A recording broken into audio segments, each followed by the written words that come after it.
be bareheaded or otherwise he will deceive. He gives the ring of virtues, teaches arithmetic, geometry, and other handicrafts, answers all questions, makes men invisible, indicates the place of concealed treasures, and guards them if within the domain of the Amimon. Oh, what do we got here? Another satanic symbol. You think that wasn't a satanic site? Overlay it. Okay. Is that it? The other way around, isn't it? Yeah. Flip it around. Okay, there you go. Okay, now let's read what that sign means. That is the seal of Amsman scale. I guess no, that's the wrong. That's the one before. Belial, a mighty king, created next after Lucifer, appears in the form of a beautiful angel seated in a chariot of fire and speaking with a pleasant voice. He fell first amongst the superior angels who went before Michael and other heavenly angels. He distributes preferences of senatorships, causes favors of friends and foes, and gives excellent families. Familiar. He must have offering and sacrifices made to him. Next. And there's another satanic sign. I couldn't make that one out, so I couldn't match it with anything, obviously. Here's some ovens.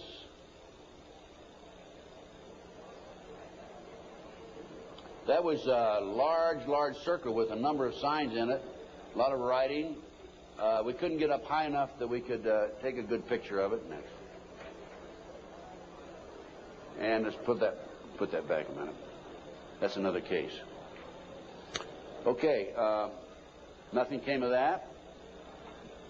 Nobody was interested in an abandoned satanic site, even though it appears to have been related to the McMartin case. I have to say that I was very disappointed. We gather this evidence privately. The police don't have the capability of doing so. Too many high-pressure people involved. Too many prominent individuals involved. So that's just an overview of the McMartin case, folks. No question in my mind that it was a satanic operation. And Dr. Roland Summit, UCLA psychiatrist, says, who's done a lot of research in this field also, that there are 50 other preschools in the country where the kids have talked about going down into tunnels. Now, this is another case that I worked out of Philadelphia, similar case to Linda's. And this is the Lou Bear case. Lou called me back in, I guess, the late 80s. And he said that he had gone underground with his children. The great FBI came in with their SWAT team, as they did with Linda, raided his house, grabbed him, put him in jail, took the children, turned them over to his ex-wife, whose boyfriend, according to the children, was sexually molesting them. And Lou said, "What can I do, and how can you help me?" So I was willing to go back and testify for Lou. And one of the matters that I was going to testify about were the drawings by the kids. And it's not a funny thing, but it's an established fact that children who have been sexually molested for some reason or other, when they're, 2, 3, 4, 5, 6, 8, 10 years old, whatever, will invariably draw pictures of their activity, of their exposure to these nefarious matters. Invariably they do that. Now, when I was that age, I was drawing cars and airplanes, and the girls were drawing flowers, right? But these kids invariably will draw these pictures. As you can see from Linda's case, she has pictures at her booth that her children have drawn. Now, I was going to go back and testify for Lou, and I was going to say that based upon my reviewing the pictures drawn by the children, they've been exposed to a satanic activity. This is the most telltale of all the pictures. I'm going to show you a series of them. This is a totem pole with a goat's head at the top. Children at the various highest level. I understand, again, I say I understand because I'm not sure, because there's so much secrecy involved in the satanic movement. 8, 10 layers of classes of people within themselves, like the dabblers on up to the very highest level. But from my sources and my informants, I've been told that the various highest level of Satanism, you will have the totem pole, which is usually 3 to 6 feet tall, made out of wood, with the goat head at the top. So I was going to testify that based on my experience, that these children were exposed to the highest level of Satanism mainly because of this drawing right here, the goat hole, the totem pole with the goat's head. The judge would not allow me on the witness stand. I flew all the way to Philadelphia from Los Angeles, wouldn't allow me to testify. These are some of the other drawings. This is a body on a slab, undoubtedly an altar where they're sacrificing blood. The genitals, and let me mention this also, children who have never been sexually molested in a recent study, not a recent study, a study back about 7 or 8 years ago, children who have never been sexually molested do not draw the genitals. Children who have been sexually molested, a high percentage of them draw the genitals, and so children who have been ritualistically sexually molested, a higher percentage will draw the genitals. Little Matt Bear drew a picture of people, a fire, a baby being thrown in the fire, human sacrifice, obviously. An altar, bone, liver, blood, kitty. And another ritual ceremony. Here's trees, people, fire. And another, people have no cloth on, he says. Table, knife, devil. Okay, that's the Lou Bear case. Now, I think we're going to we got just a few more minutes, and I want Linda to take the podium, talk about her case. But I'm going to run through these next slides real fast, Linda. 100,000 children disappear every year per Reader's Digest, July 1982. Next. This is the official U.S. Customs report that establishes the great CIA, under the name Finders, a covert operation, is involved in the international trafficking of children. It's about 9 or 10 pages long. We'll just flip through the pages. If you want to take a look at this report, go to my table and take a look at it. And if you want, please buy it. It's $10. Make copies. Get it out to your friends. Okay, just go real quick. Keep going. Go to the last page. Just flip them and then just go to the last page. That's how long it is. Keep going.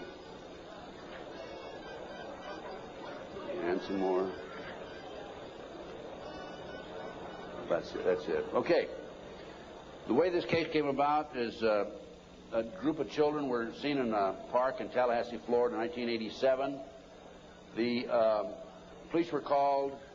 The men were well dressed. They had a van. Police came out, talked to the kids. The kids said they were en route to Mexico to a smart school. And the police traced that van back up to the Finders in Washington, D.C. They raided the Metropolitan Police Department, raided the Finders headquarters and also a warehouse. And they found all this paraphernalia. They found information about international trafficking of kids all over the world. The Finder, based on my research subsequent to that, again, CIA covert operation. The customs agent was called into it because of the possibility of pornography, and I guarantee that there was pornography involved. Guarantee, okay? Now, this report, this was his report. Again, this is available, Missing Children, $10 at my booth. This report is the final interview by the customs agent when he attempted to go over and get more information than he'd already developed. Okay, let's just go over this. Leave it there. Yeah, leave it there. Okay. April 2, I arrived at the Metropolitan Police Department at approximately 9 a.m. Detective Bradley was not available. He was the detective who was supposed to help him. I spoke to a third party who was willing to discuss the case with me on a strictly off-the-record basis. I was advised that all the passport data had been turned over to the State Department for their investigation. They found passports in the van. The State Department, in turn, advised the Metropolitan Police that all travel and use of the passports by the holders of the passports was within the law and no action would be taken. This included travel to Moscow, North Korea, and North Vietnam during the late 50s and mid-70s. Folks, it was illegal to travel there to those countries during that period. The individual further advised me of circumstances which indicated that the investigation into the activity of the Finders had become a CIA internal matter. The Metropolitan Police report had been classified secret. and was not available for review. I was advised that the FBI had withdrawn from the investigation several weeks prior, and that the FBI Foreign Counterintelligence Division, that's FBI headquarters, by the way, had directed the Metropolitan Police Department not to advise the FBI Washington field office, that's the field office, of anything that had transpired. No further information will be available. No further action will be taken. No action will be taken. The case was closed, and here we have a CIA internal matter. The Finders Group, the Finders Case organization, was founded by a CIA agent back in the early 60s, and here we are, 1987, still operating. I have the man's name. I have all the information on it. A real quick overview. CIA experiments with mind control on children, MK Ultra. This is an outstanding article. It's available in that same report. Just flip the pages. Keep going. Okay. Folks, I'm going to turn the podium over to Linda Wiegand. We have about another 15, 20 minutes, I believe. And Linda's going to talk about her case. This is one of the most classic examples of corruption I have ever seen. And believe me, you can tell from my lecture that I've seen some pretty awful examples of corruption. Go on from here. Linda Wiegand, my friend, God bless her, she's a fighter.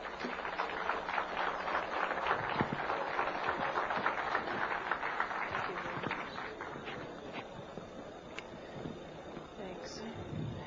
I'm here to tell you I'm a living, breathing example of what happens when a satanic cult abuses your children. And sometimes I put slides above the abuse, but after seeing the slides of the children this morning, I think you understand what this is about. And there's pictures over at the booth right out here. The devil to me, maybe 10 years ago, was something that was, I went to Catholic church. I'm still Catholic and Christian. I went to church, and the devil was something out there that you didn't want to talk about at night, and you didn't talk about in the dark, and it was just something in science fiction movies. My children disclosed just sexual abuse in early 1993. They were masturbating. They were pulling their pants down at the supermarket. They started having oral sex with my St. Bernard, inserting pens and pencils into the dog's rectum. The behavior got worse and worse and worse. I woke up one morning. I don't usually talk about this stuff. I woke up one morning to the bread, the butcher block that you cut bread on, because I'm a vegetarian, so it wasn't a butcher block. And there was a huge bread knife in the middle of the butcher block with a big pool of ketchup in the middle of it. And that was on my kitchen table.